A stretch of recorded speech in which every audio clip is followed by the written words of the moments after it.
Inulan ng papuri ang video primer ng biggest family drama of 2024 na Pulang Araw.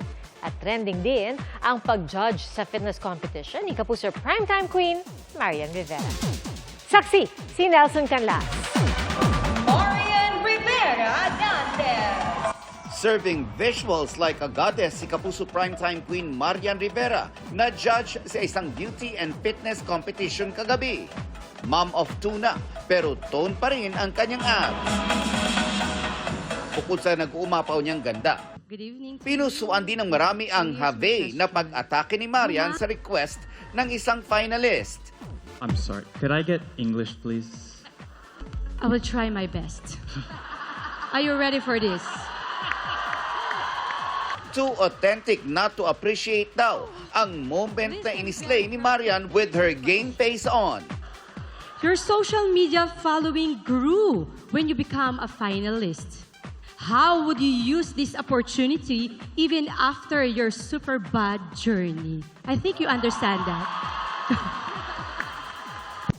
Sending hearts naman sa kanyang IG si Marian dahil sa pag-trend ng kanyang pangalan. Nang hinga ng comment sa press launch ngayong araw sa Cinemalaya Philippine Independent Film Festival, Di ko alam. Basta, she did her best.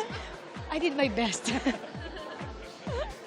Ang pelikula ni Marian Balota ay isa sa 10 finalist for full-length films sa Cinemalaya Film Festival 2024. Hindi ko mapaliwanag yung pakiramdam ko after ko matapos yung balota. Parang palagi ko sinasabi, lalo na sa asawa ko na, alam mo yung, ang tagal ko sa showbiz, pero parang bumalik uli yung fulfillment ko sa sarili ko sa paggawa ng trabaho. Sa Cinemalaya din gagawin ang premiere ng pelikulang Lost sa Bungeros, ang kauna-unahang investigative docu-film ng GMA Public Affairs at GMA Pictures. Sasali tayo upang hindi na maranasan ng iba pang mga Pilipino ang naranasan at nararanasan natin ngayon. Trending at inulan naman ng papuri ang premiere ng biggest family drama of 2024 na Pulang Araw. More than 5 million views and counting na ang video. Ang Pulang Araw, itinuturing ni Alden na isang legacy project. It's very emotional, it's very disturbing, and even kahit inaarte lang namin siya, nararamdaman namin yung trauma. Babae man o lalaki upang magdesisyon para sa kanilang sarili. Sa lahat ng kanyang proyekto, sa Pulang Araw daw pinaka-naapektuhan si Sanya. Habang binabasa mo yung script, ramdam mo na sila eh. Yun yung mahalaga lagi sa akin. At sigurong malaking bagay din sa akin na I was given a privilege na makausap natin yung mga comfort women ng personal. Sa gitna ng mga mabigat na eksena, Maraki ang ipinagbago mo. Hindi ka nakagandahan yun.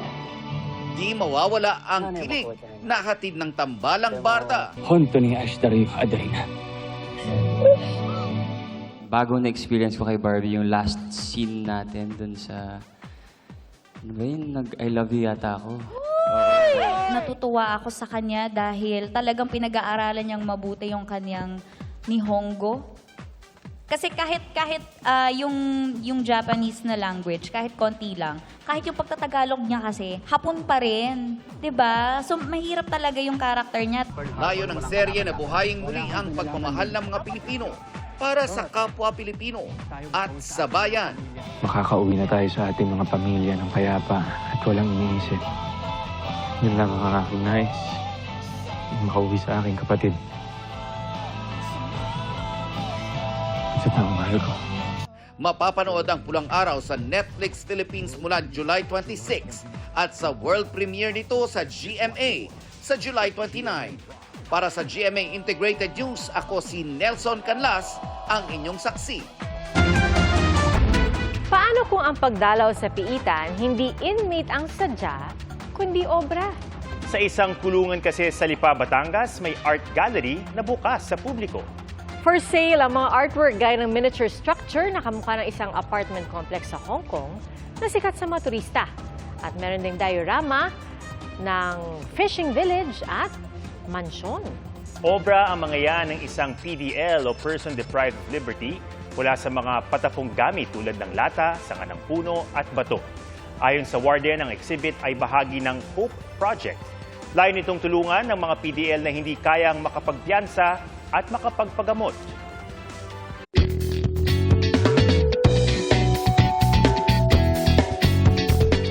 Sabi nga po dun sa sikat na kanta, fancy. Ganyan ang merienda ng mag-asawa sa Zambales. Ang dilatang pagkain inihain ala fine dining. Ating saksihan.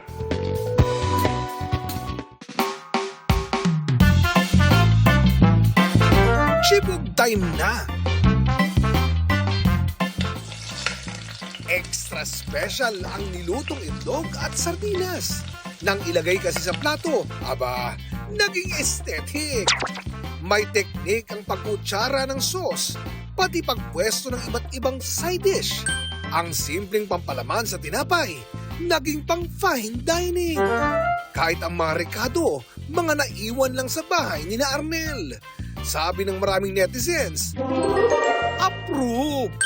Naglalaba kasi yung misis ko, nag-request sa akin ng masarap daw na merienda. Dahil ayoko nung lumabas para bumili ng itlog, so bakit hindi kaya ipasok ko na lang yung boiled egg lagyan tapos lalagyan ng scrambled egg. Magkaiba naman yung texture and lasa nila pag ginain siya. Nagtapos ng Hotel and Restaurant Management si Arnel at siya ang punong abala sa business ng kaanak. Kaya sanay siya sa pagluluto at maayos na plating ng pagkain. Bukas din siyang sumubok ng kakaibang mga putahing nakikita niya online. Pati tanim na bulaklak ng kanyang nanay, ginawang ulam. Pwede na to guys, baka magalit na ng sobra yung nanay natin.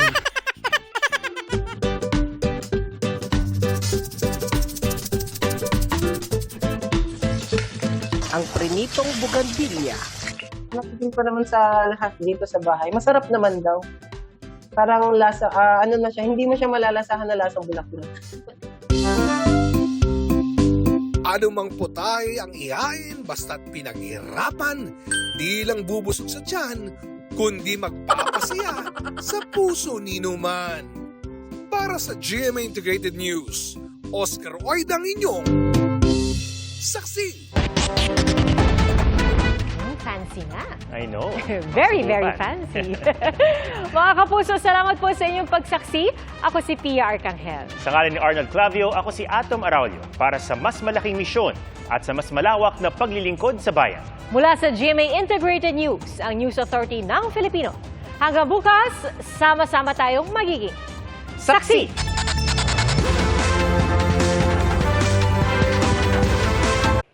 Mga kapuso, sama-sama tayong maging saksi. Mag-subscribe sa GMA Integrated News sa YouTube at para sa mga kapuso abroad, samahan niyo kami sa GMA Pinoy TV at sa www.gmanews.tv.